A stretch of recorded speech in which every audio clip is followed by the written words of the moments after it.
जनाब सादिया साहिबा team announce हो गई है जी फैसल। पाकिस्तान की बांग्लादेश के खिलाफ T20 टीम अनाउंस हुई है। ये टीम है, मतलब यही टीम है, इसका क्या मतलब? ये कैसी टीम है? मतलब ऐसी ही टीम होती है? ये इंतहाई सादा खुशबू टीम है। ये क्या बात है फैसल? ये इसलिए क्योंकि कोई पेसर, कोई फास्ट बॉलर इसमें है ही नहीं। कोई भी 130 140 से ऊपर वाला कोई फास्ट बॉलर हमारे पास इस टीम में मौजूद ही नहीं है जनाब। भाई ये तो है, लेकिन पाकिस्तान, मुझे ये बताएं कि वहां पर क्यों, मतलब आपको लगता है कि वहां पर स्पिन की, क्योंकि स्पिन फ्रेंडली पिचेस हैं, सो यू रियली फील कि वहां पर हमें पेसर्स की जरूरत पड़ सकती थी फैसल? नहीं, लेकिन अगर आप मीडियम पेसर्स भी लेके जा रहे हैं तो कुछ रेनाउंड तो लेके जाए ना। फवाद मुस्तफ़ा क्रिकेट एक्सपर्ट हमारे साथ मौजूद है, उनसे बात कर लेते हैं। गुड मॉर्निंग फवाद भाई, अस्सलाम वालेकुम। वालेकुम अस्सलाम।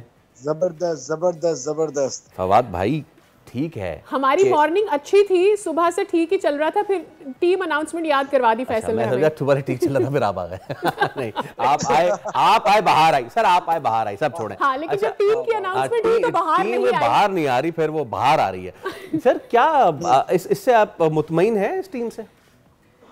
अच्छा, मैं ना जरा इसे दूसरे तरीके से भी देख सकता हूँ कि फॉर एग्जांपल आप ये समझें कि आपके जितने भी बड़े बड़े नाम हैं वो अवेलेबल नहीं है। आज इंडिया खेल रहा है अगेंस्ट इंग्लैंड, उनके सारे बड़े नाम नहीं है, तो क्या आप अपनी बेंच स्ट्रेंथ से कहीं आगे बढ़ सकते हैं? पहला सवाल तो ये है, ठीक है। दूसरा ये है कि देखिए, सलमान मिर्जा बड़ा अच्छा परफॉर्म करके आए हैं, अब्बास आफरीदी बड़ा अच्छा करते हैं T20 में, और बांग्लादेश में ना मुझे बॉलर से ज्यादा बैटर पे सवाल है।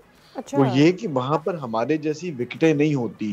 अब ये देखना है कि बॉल जो थोड़ा फंस के आता है उस पे ये लड़के कैसा करते हैं जो पाकिस्तान बांग्लादेश के अगेंस्ट सीरीज जीते हैं और खेले हैं। दूसरा फैसल, ठीक है, ज्यादा से ज्यादा क्या होगा, हम हार जाएंगे ना, कम से कम ये तो पता होना चाहिए ना कि वो जो खिलाड़ी हैं आपके, वो आपने बैंक में ही रखाए हुए ना, कहीं जा तो नहीं रहे, जो भी आपके बड़े बड़े खिलाड़ी हैं। कभी पता चलना चाहिए कि आपकी जो बेंच स्ट्रेंथ है वो कितनी स्ट्रांग है। जब ये अच्छा करेंगे ना, मैं आपको एक और चीज बता दूं, जो बाहर बैठे हैं वो भी खुद ब खुद अच्छा करना और ज्यादा अच्छा शुरू हो जाएगा। हाँ, ये तो है। जब आपको पीछे से पुश मिलता है ना, जब आपको लगता है कि यार मेरे पीछे 2 बॉलर खड़े हैं या 2 बैटर खड़े हैं ना, तो फिर आप और ज्यादा एफर्ट करते हैं और अपनी चीज को और ज्यादा सीरियस ले रहे होते हैं। बाज़ औक़ात जरूरी नहीं है कि आपको खिला के, बाज़ औक़ात आपको रेस्ट करा के बताया जाता है कि भाईजान आपसे एक्सपेक्टेशन ये बराबर वाले क्रिकेटर्स वाली नहीं है, आपसे एक्सपेक्टेशंस। सही बात है, ये बात तो सही है फवाद भाई। सब्सक्राइब करें और बेल दबाएं ताकि कोई खबर रह न जाए।